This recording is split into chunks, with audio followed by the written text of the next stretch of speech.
When someone leaves you and moves on quickly, it is not always because they no longer love you.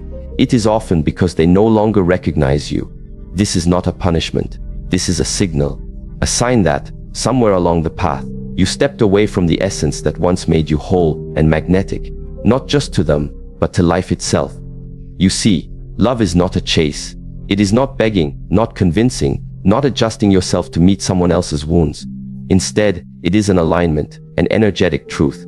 And sometimes, the most powerful thing you can do to make someone realize your value is to stop doing anything at all and start becoming everything again.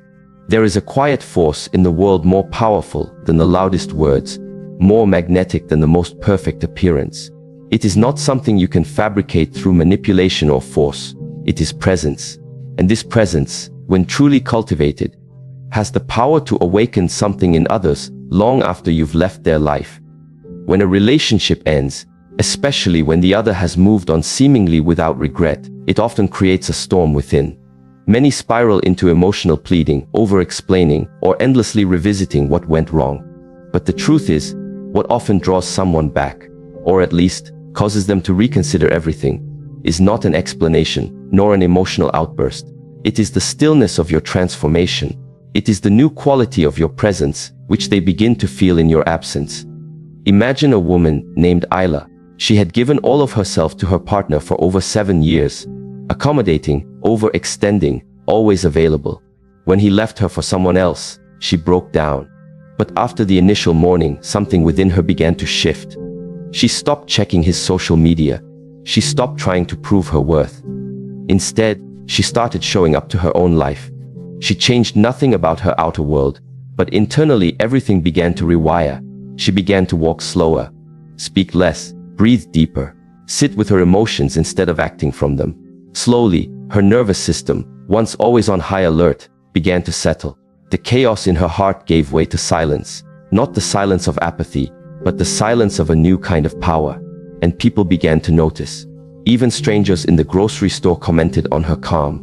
Old friends asked if she was in love again. She wasn't. She was simply back home, in herself. From a physiological standpoint, what Isla did was regulate her nervous system.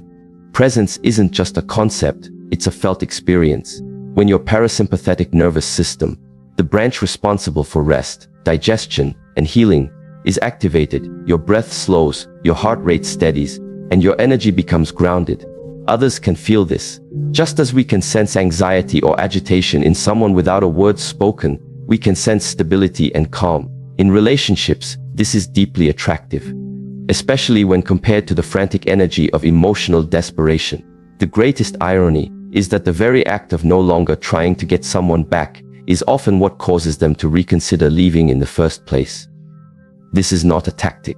This is a truth of human psychology and energetics. When you reclaim your presence, you shift from being reactive to being magnetic, from chasing to attracting, from trying to convince to allowing others to feel the void your calm has created in their emotional world. Eastern philosophy has long taught that the one who holds stillness holds the power of the mountain. In Taoism, it is said that nature does not hurry, yet everything is accomplished. In relationships, especially when heartbreak is involved, we feel this urge to hurry, to repair, to fix, to win them back before they forget us. But that is the ego's urgency. The soul knows that time is not the enemy. Time, when met with presence, is an ally that allows others to feel the full echo of your absence.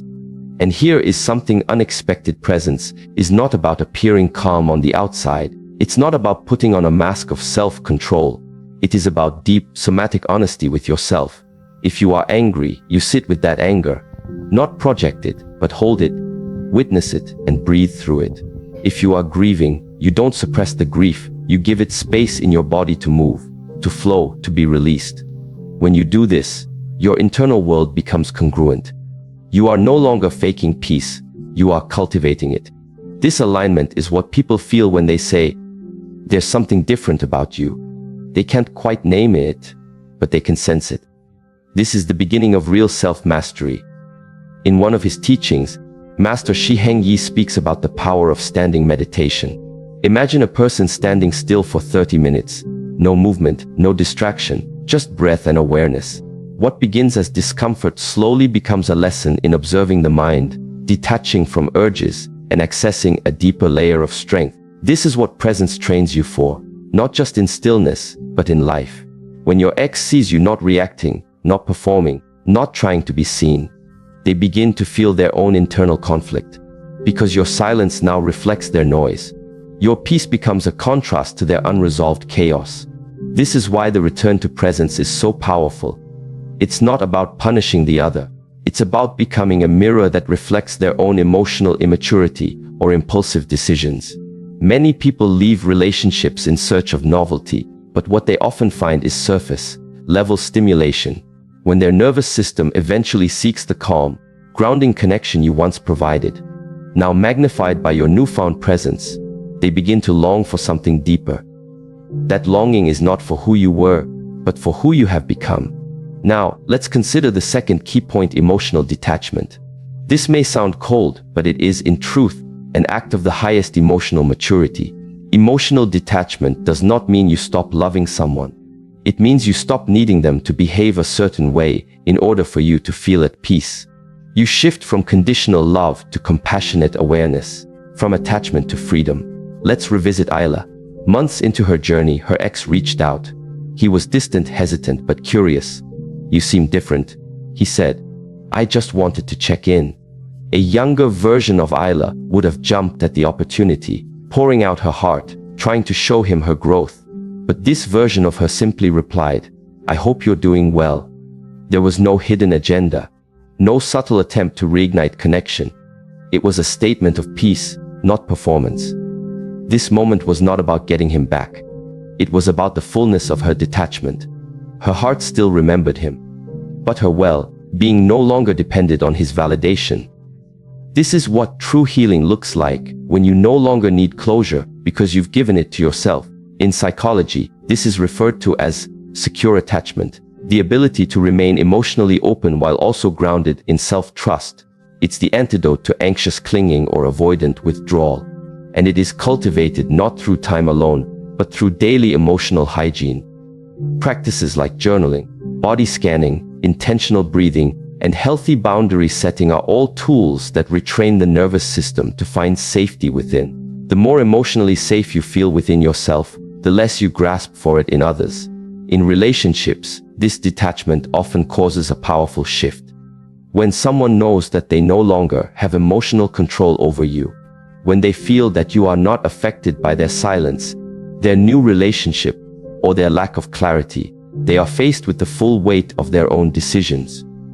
They no longer see you as someone dependent on them, but as someone sovereign.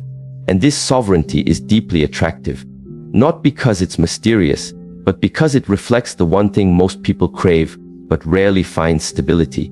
Detachment also allows you to see more clearly. When we are emotionally entangled, we interpret everything through the lens of hope or fear.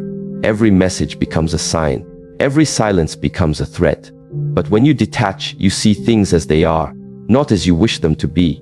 And in this clarity, you often realize something crucial: that the version of you they left was not the full truth of who you are, but the version of you that had forgotten her own worth in the effort to hold on to them. Detachment is also spiritual. In Zen Buddhism, there is a concept known as non-attachment. It teaches that everything is temporary. The only true freedom is the ability to love fully without clinging. When you can say, "I love you," and "I release you," you are no longer in a transactional relationship. You are in a transformational one, even if it ends. In one case, a man named Julian had broken up with his partner of 5 years and quickly entered a new relationship. His ex Lena was devastated. But instead of trying to win him back, she began to work on herself, physically, emotionally, spiritually. She spent time alone in nature. She joined a breathwork group. She started writing again. Months later, Julian called her out of the blue, confessing that he had made a mistake. "You feel different," he said. "More grounded. I don't know why, but I miss that." Lena listened. She didn't say much. She simply thanked him for his honesty and wished him peace. That conversation wasn't about rekindling the relationship. It was about confirming to herself how far she had come. Because true detachment allows you to meet someone again, not with longing, but with neutrality. And from this neutrality, you are free to choose, not react. This is the paradox of healing. When you no longer need them, they often come back. Not because of anything you did to make them return, but because the energetic dynamic has changed. You are no longer signaling emotional lack. You are signaling inner abundance. And this is what the human heart recognizes, consciously or not.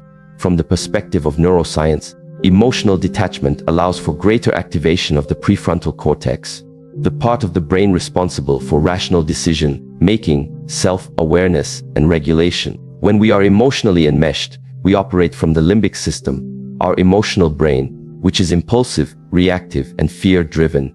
By practicing detachment, we give ourselves space to move from reaction to reflection. This neurological shift is what gives us the clarity to act from wisdom, not wounds. In this space of wisdom, we rediscover something sacred, our inner ground, the place within that cannot be taken, abandoned, or forgotten by anyone outside of us. And when this ground becomes stable, we no longer chase, we no longer beg, we no longer twist ourselves into shapes to fit the desires of someone who could not see our worth the first time. Instead, we become the mountain, steady, present, detached. And from this place, we either attract back what is aligned, or make room for something even more true. There is a kind of power that few people truly understand. It doesn't come from titles, wealth, or even physical attractiveness. It is the strength of emotional discipline, your ability to master your inner world regardless of what is happening externally. Most people are ruled by their emotions. They react, they spiral, they become entangled in cycles of blame and pain. But those who are emotionally disciplined stand like a tree in the storm. They feel the wind, they may even sway, but they do not break. Emotional discipline is not suppression. It is not about denying how you feel. Rather, it is about developing the wisdom to choose your response instead of being hijacked by your reaction. In relationships, especially those where love has turned to loss, this becomes crucial. Because when someone walks away, when they seem to replace you or forget you, you are left with a raw vulnerability that can consume you if left unguarded. Take the story of Elena.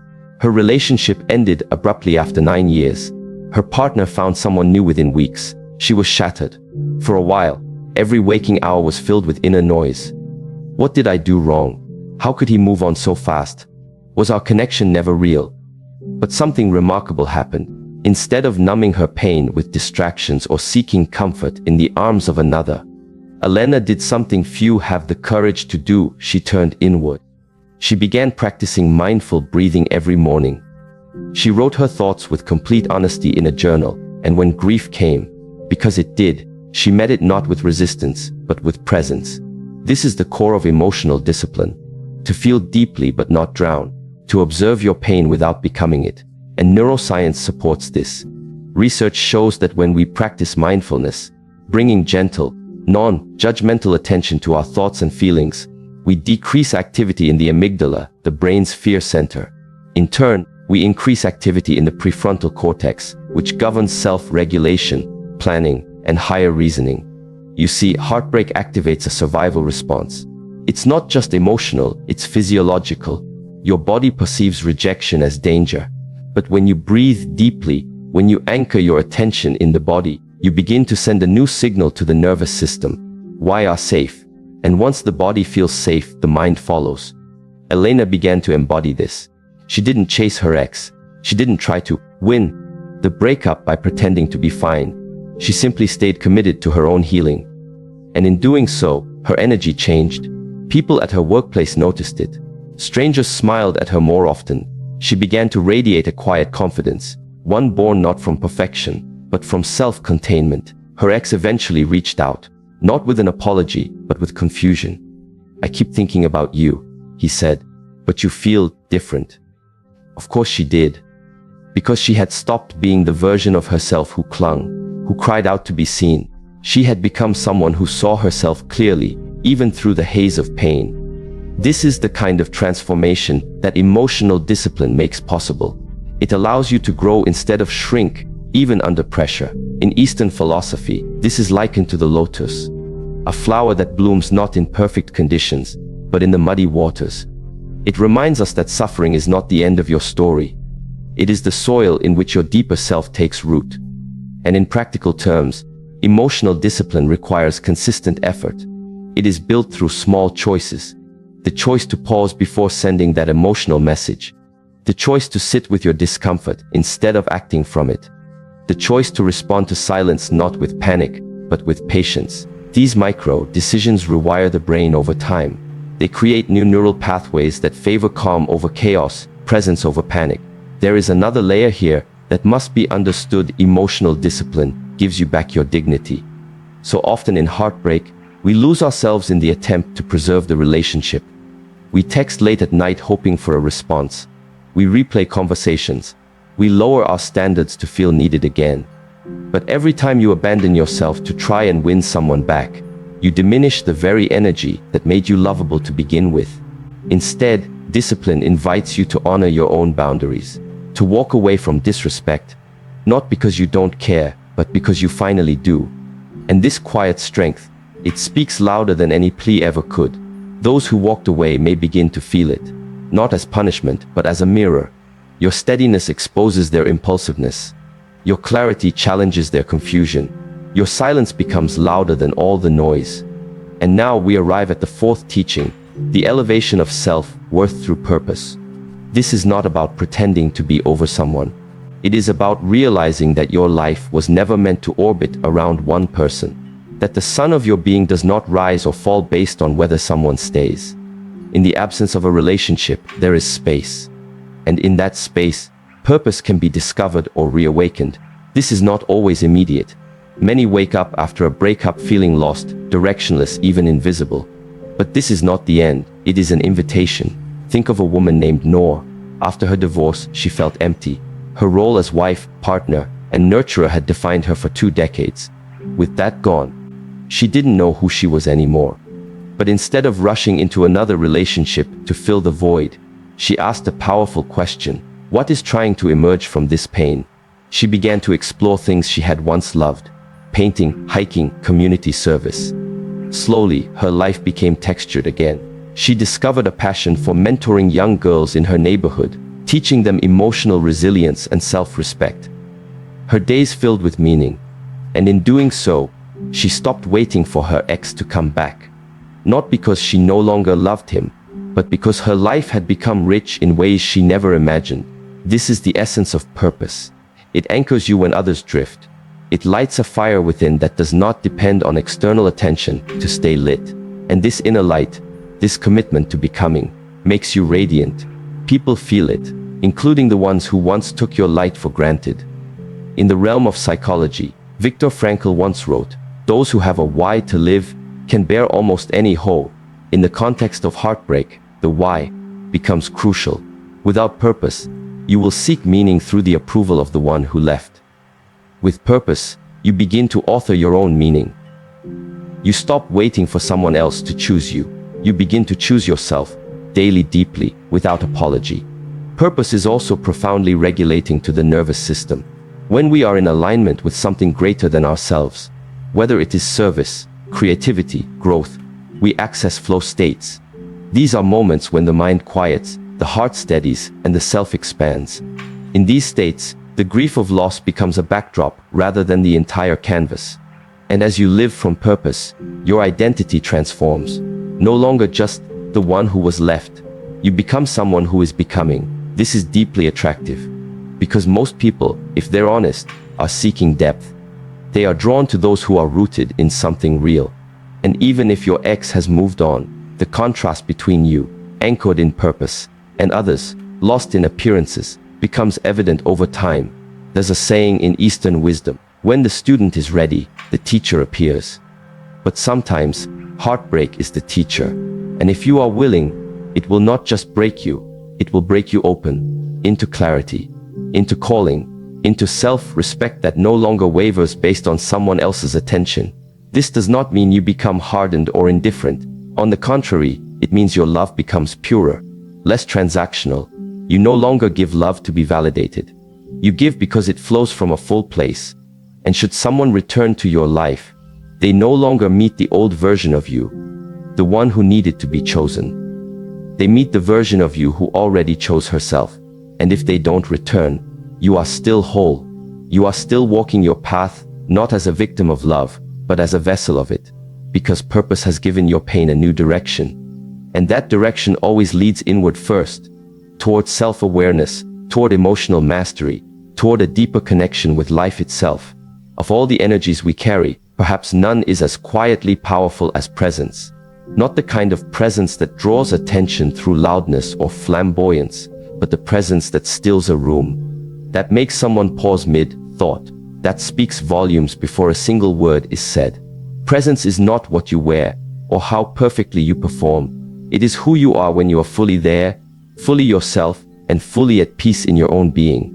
In relationships, particularly those marked by pain or separation, presence becomes not just a virtue, but a form of communication. When someone leaves, when he moves on, seemingly unaffected, there is a temptation to fight for attention, to post more, to text again, to prove your value.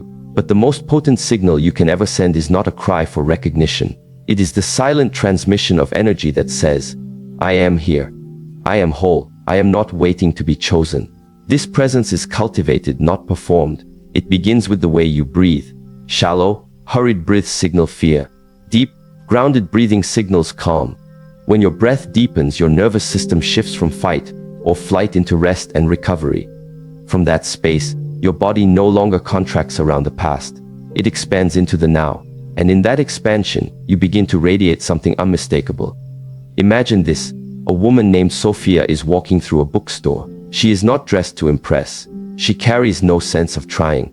And yet, people notice her. Not because she demands to be seen, but because she is fully alive in her own body. She lingers over titles with curiosity. She moves with attention. She holds her head not with arrogance, but with ease. There is nothing loud about her, but everything about her says, I am present. Presence like this cannot be manufactured. It arises when we stop outsourcing our sense of self to someone else's gaze. And the irony is, the more you stop needing to be noticed, the more magnetic you become. Because people are not just responding to your image, they are responding to your frequency. And frequency, in this sense, is shaped by your inner posture.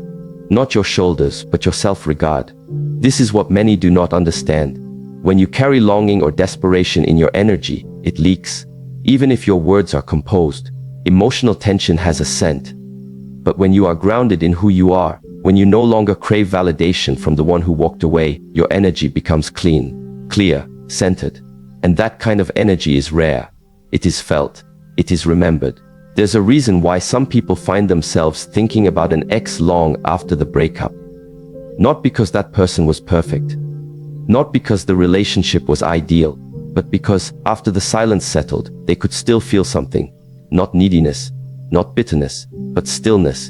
And it unsettles them, because most are not accustomed to that kind of presence. Now let us explore the mechanics of this. From a physiological standpoint, presence is the product of integration. Mind, body, and breath aligned in the same moment. When you are truly present, your thoughts are not racing ahead or stuck in the past. Your attention is not scattered. Your posture is not collapsed. Your energy is not anxious. Instead, you are alert, yet relaxed, soft but strong. Practices like Qigong, Tai Chi, and mindful walking cultivate this state. So do simple rituals, lighting a candle with full awareness, preparing tea with reverence, looking into the eyes of a friend or a stranger, with no agenda but to connect. These acts, done with presence, carry weight, and when this level of awareness becomes your default, your mere existence becomes an act of influence. Presence also disrupts the narrative of absence.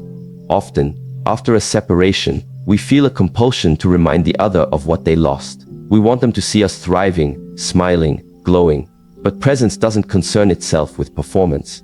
It trusts that what is real will echo. That energy, not words, is what lingers. And indeed, energy never lies. Let us reflect on a brief story. Amir had ended a long-term relationship with a woman named Mira.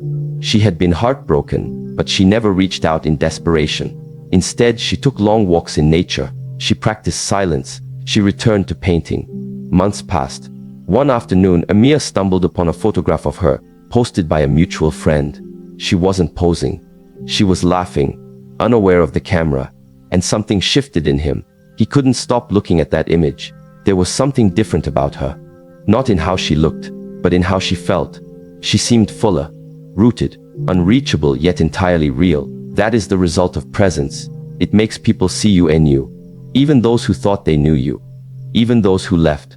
And still, presence is not about being seen. It is about being fully, without embellishment, without disguise. And in relationships, this quality creates space for truth to emerge. When you are present, you no longer play roles.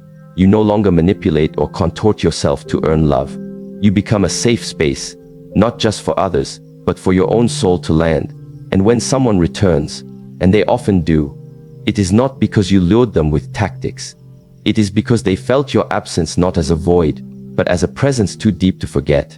And that feeling, the memory of your steadiness, your calm, your self-contained energy, begins to haunt them, not because you tried to be unforgettable, but because you became undeniable. In psychology, presence is linked with attunement. Attunement is the capacity to tune in to another's emotional state with empathy and awareness. When two people are attuned, they feel safe, seen, and soothed. But here's the paradox: to be attuned to another, you must first be attuned to yourself. You cannot offer someone else the very presence you lack within. This is why healing from within is not a luxury. It is the foundation of every meaningful relationship you will ever have. When you begin to attune to yourself, your body, your breath, your sensations, you start to reclaim all the parts you once scattered. The part of you that needed permission to feel. The part that longed for approval. The part that waited for someone else to name your worth. You gather these parts like scattered seeds, and you bring them home to the present moment. This is the silent revolution of selfhood. Even in solitude, presence brings companionship. The mind quiets, the heart softens, and the stories we've told ourselves about being unworthy, unloved, unwanted, begin to dissolve. They are replaced by something older, truer, the knowing that you are not broken, that your essence is untouched by rejection, that your value is not contingent upon return. And in this space, you become free, not from love, but from attachment to how it must look. You no longer need someone to return in order to feel complete. But if they do return, they find a version of you they never knew.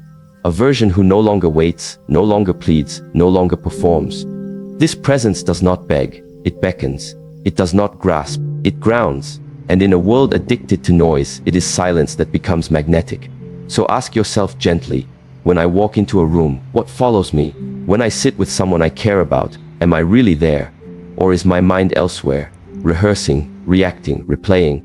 When I think of the one who left, am I rooted in what is, or lost in what was? Presence cannot be faked. It must be cultivated through breath, through awareness, through radical honesty with yourself, through the practice of stillness, even when the world around you swirls in motion. And the most profound part, when you become present, you also become more available to love, not the kind that clings, but the kind that flows. You are no longer seeking someone to complete your story. You are inviting them to join it. As an equal, as a mirror, as a fellow traveler, not a savior. And in this kind of energy, real relationships thrive, because presence does not manipulate, it does not distort, it does not hide, it simply is. And what is real always recognizes itself. In this way, presence becomes your power. A quiet, unwavering force that does not scream but speaks to the soul. And even if he is with someone else, even if he believes he has moved on, he will feel it. Not as a reminder of the past, but as a whisper from the present. She is not waiting, she is becoming. And that is a presence no man forgets. Let us explore now one of the most misunderstood yet transformative forces within the human experience: detachment. Not to be confused with indifference, coldness, or emotional withdrawal. Detachment in its truest form is an act of profound inner maturity. It is the ability to love fully without clinging, to give without demanding, to walk away without resentment when staying would compromise your peace. It is the practice of holding space for what you value without gripping so tightly that it suffocates the very thing you hope to keep. In relationships, detachment is what allows a woman to remain sovereign. It is what keeps her grounded in self-respect even in the face of heartbreak, betrayal, or absence. And this is where many get confused. They think that to get someone back, especially a man who has left and seemingly replaced you, you must act, push, initiate, remind him of your worth. But real magnetism comes not from pursuit, but from release. There is a quiet but radiant strength in the woman who does not chase. In the woman who knows if it is mine, it will return. If it does not, then it was never aligned with my becoming. This is not arrogance. It is clarity. And clarity is what sets the free woman apart from the frantic one. We often mistake detachment as an emotional void. But in Eastern philosophy, particularly in the teachings of the Tao and Zen Buddhism, detachment is the essence of inner freedom. Lao Tzu wrote, "By letting it go, it all gets done." When you release your grip, not only on people but on outcomes, you begin to flow with life rather than against it. And life has a way of restoring balance in its own time. In psychology, this parallels the concept of secure attachment. A securely attached person does not avoid connection, nor do they fear abandonment at every turn. They remain present, engaged, but also rooted in the knowing that their identity is not contingent upon external affirmation. This psychological balance is what allows you to remain composed when a man leaves. It is what allows you to grieve without groveling, to process pain without punishing yourself. Detachment also unlocks one of the most underestimated powers in relationships: unpredictability. Not in a manipulative or chaotic sense, but in a deeply organic one. When you are no longer governed by attachment, you become unpredictable. Not because you're playing games, but because your energy is no longer enslaved by reaction. You respond from presence, not from pain, from choice, not from compulsion. And this quality, this emotional sovereignty, is what makes a man pause, even if he is with someone else, especially if that someone else is clinging, demanding, constantly seeking reassurance. Because energy speaks louder than words, and a man, even unconsciously, senses the difference between a woman who needs him to feel whole and a woman who is whole whether he stays or goes. Let us take a real-world example. A woman named Elise was in a long relationship that ended abruptly. Her partner, David, moved on quickly, beginning a new relationship that appeared vibrant and joyful on the surface. Elise, heartbroken, was tempted to compete, to post curated photos, to send texts reminding him of what they shared. But something in her shifted. Rather than react, she chose to retreat into herself, not to isolate, but to recalibrate. She took up early morning meditation. She journaled every day without censorship. She walked through her emotions rather than around them. And most importantly, she began to release her grip on the narrative that David's love was proof of her value. She practiced detachment, not to forget him, but to remember herself. Months later, David did reach out, not with fireworks or declarations but with confusion. "There's something I can't explain," he said. "It's like I feel you, still, but not in a way that pulls me down, in a way that makes me question why I left." That's the paradox. The energy of detachment doesn't repel, it attracts, but it attracts without force, without fear, without friction. When you detach, you stop trying to control what is not yours to control. You stop living in reaction to someone else's behavior, and you begin to shape your life from the inside out. This shift has a physiological component, too. When your nervous system is dysregulated, when you are anxious, desperate, or obsessively thinking about someone, it activates your sympathetic response: fight or flight. You are not in your body. You are not in your breath. You are lost in the chase. But when you choose detachment, you anchor your awareness in the parasympathetic state. Your breath slows. Your heartbeat steadies. You feel your feet on the ground again. And from this embodied presence, you access wisdom that cannot be found in overthinking. You hear the voice beneath the noise, the one that says, "You are already enough." There is an old Zen saying, "When I let go of what I am, I become what I might be." Detachment is the letting go of what you think must happen in order to be happy. It is trusting that life sees the whole picture, even when you only see a fragment. And this trust changes the way you move, the way you speak, the way you sit in silence with yourself.